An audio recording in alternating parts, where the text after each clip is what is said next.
Alright, just want to do a few more problems involving solving differential equations. First step always is to try to separate what we can, and first we need to say dy dx instead of y prime.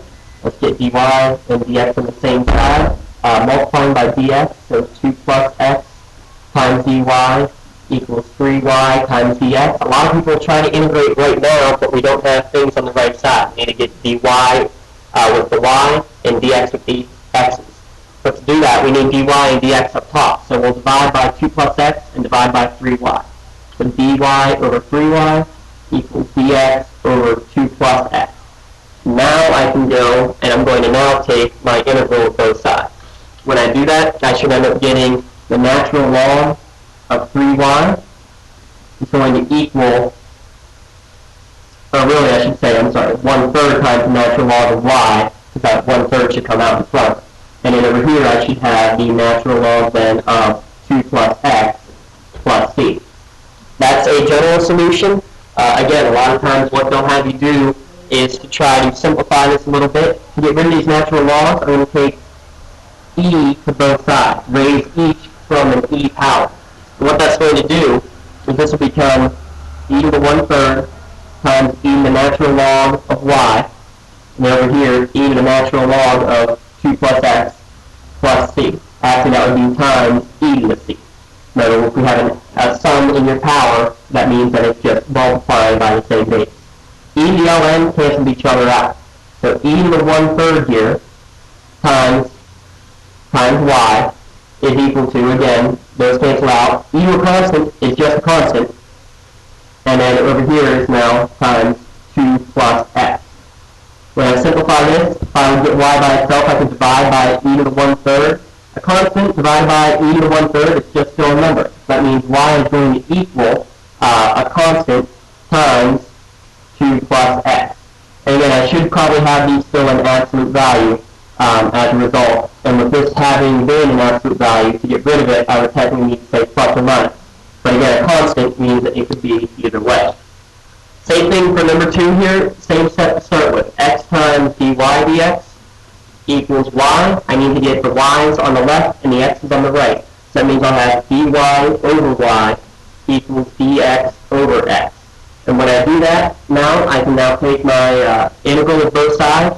And this one should look familiar from another example we've done before. I should end up with natural log of y is equal to the natural log of x plus c. Again, I could probably leave it just like this. However, usually what they'll end up having you do is to try to get rid of these natural logs. I can take e to both sides. And that means when I do that, I would end up with the following equation. E to the ln cancels out, so I'm left with just y equals, should be absolute value of y, equals the absolute value of x times e to a constant. Well, e to a constant is still a number, so that means absolute value of y is equal to a constant times the absolute value of x. So if one's positive, one's negative, doesn't matter, that means I'm going to have plus or minus a constant times x as my answer. And my last one, same thing, make this dy dx equals 0. I have y times x plus 1. A lot of people think of distributing that through. I would advise not to until you know what else you have. Let's get everything else to the other side. Dy dx is equal to y times x plus 1. I need to divide by y to get that to this side. Dy over y, and that's going to equal x plus 1 dx. Now I'm in a position that I can take my integrals of both sides. Yet again, I'm going to end up with the natural log of y over here. And I'm going to get 1/2 x squared plus x plus c. That's a general solution. That would work just fine. But again, I'll raise both sides to the e power. That means when I do that, I should end up with absolute value of y will equal, this will be e to the 1/2 x squared plus x plus c. I can then break this up and make it e to the 1/2 x squared plus x, and then times e to a constant. Times e to a constant just means a constant. So equals c times e to all that again. E to the 1/2 x squared plus x. That's what absolute value of y equals. That means that my final answer would be plus or minus c times e to the 1/2 x squared plus x. That's what my y equals. Again, like we said before, the main thing is getting it to this point right here. It's then trying to match it up from there. That's going to be the biggest issue for most of these. And the last step that we could have possibly said is, let's just go back to, which one? Let's go back to this one right here. So I want to know a particular solution going through the point, let's go through the point 0, 1. So that means if I plug in 1 for y and 0 for x, what would my constant have to be? Well, ln of 1 is 0. I have 0 plus 0, so my c is 0. So that's really not much fun, but I would say instead of plus c, it would be plus 0.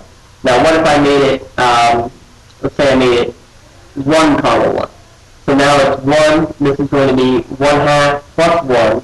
That would mean that 1/2 plus 1 is 3/2. That means c would now be negative 3/2. So my final answer then would have been natural log of y equals 1/2 x squared plus x and minus 3/2. Essentially, you would plug in and just solve for c and plug it back in as such.